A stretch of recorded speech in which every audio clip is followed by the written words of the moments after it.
اس کی ابتدا ہے نہ انتہا۔ معرفت حق ان کو حاصل ہوتی ہے جو اپنے وجود کو مٹا دیتے ہیں۔ جس کو اللہ کا ساتھ مل جائے اسے گنہگار کون کہے گا؟ وہ جس کو پاس نہیں پٹکنے دیتے تھے اب اسے جھک کر سلام کرتے ہیں۔ السلام علیکم ویورز، امید کرتا ہوں کہ آپ سب خیریت سے ہوں گے۔ فرینڈز، آج میں حاضر ہوا ہوں اپنی ایک اور نئی ویڈیو کے ساتھ، اور آج ہم بات کرنے والے ہیں ایک اور نئے عظیم شخصیت کے بارے میں، ایک اور نئے عظیم شاعر کے بارے میں، جن کا نام ہے شاہ عبداللطیف بٹھائی۔ تو چلیے دوستوں، ان کے بارے میں ڈیٹیل میں بات کرتے ہیں۔ ان کی پیدائش سن 1690 میں بالا سندھ میں ہوئی اور ان کی وفات سن 1751 میں بٹ شاہ میں ہوئی۔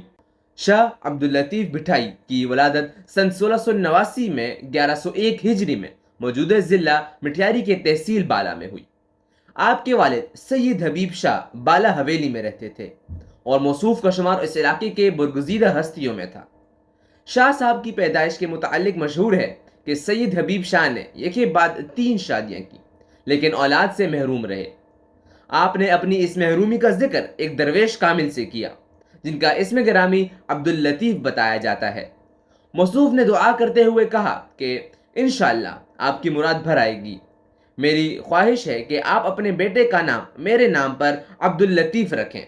خدا نے چاہا تو وہ اپنے خصوصیات کے لحاظ سے یکتائے روزگار ہوگا۔ سید حبیب شاہ کی پہلی بیوی سے ایک بچہ پیدا ہوا۔ درویش کی خواہش کے مطابق اس کا نام عبداللطیف رکھا گیا لیکن وہ بچپن میں ہی فوت ہو گیا۔ پھر اسی بیوی سے جب دوسرا لڑکا پیدا ہوا تو اس کا نام پھر عبداللطیف رکھا گیا۔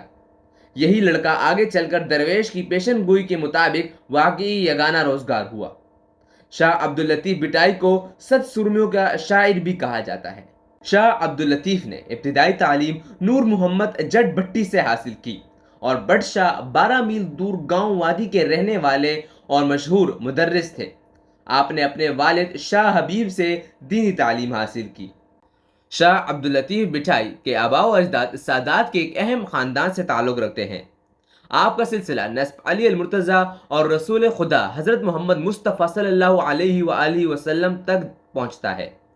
امیر تیمور کے زمانے میں ہرات کے ایک بزرگ سید میر علی بہت سی خوبیوں کے مالک تھے اور آپ کا شمار اس علاقے کے معزز ترین افراد میں ہوتا تھا۔ شاہ عبداللطیف بٹائی کی ولادت کے کچھ دنوں بعد ان کے والد اپنے آبائی گاؤں کو چھوڑ کر کوٹری میں آ کر رہنے لگے۔ 5-6 سال کی عمر میں آخوند نور محمد کی مشہور درسگاہ میں تحصیل علم کے لیے بھیجے گئے۔ جن دنوں شاہ حبیب کوٹری میں آ کر آباد ہوئے ان دنوں کوٹری میں مرزا مغل بیگ ارغون کا ایک معزز خاندان سکونت پذیر تھا۔ شاہ حبیب کا پاک بازی اور بزرگی نے مغل بیگ کو بہت متاثر کیا۔ آپ 1752 میں 63 سال کی عمر میں بٹ شاہ میں اس جہاں فانی سے کوچ کر گئے۔ ہر سال اس دن کے موقع پر شاہ عبداللطیف بٹائی کی عرس تقریبات منعقد کی جاتی ہے۔ دیکھنے کے لیے شکریہ دوستوں، ملتے ہیں اگلی ویڈیو میں، تب تک کے لیے اللہ حافظ۔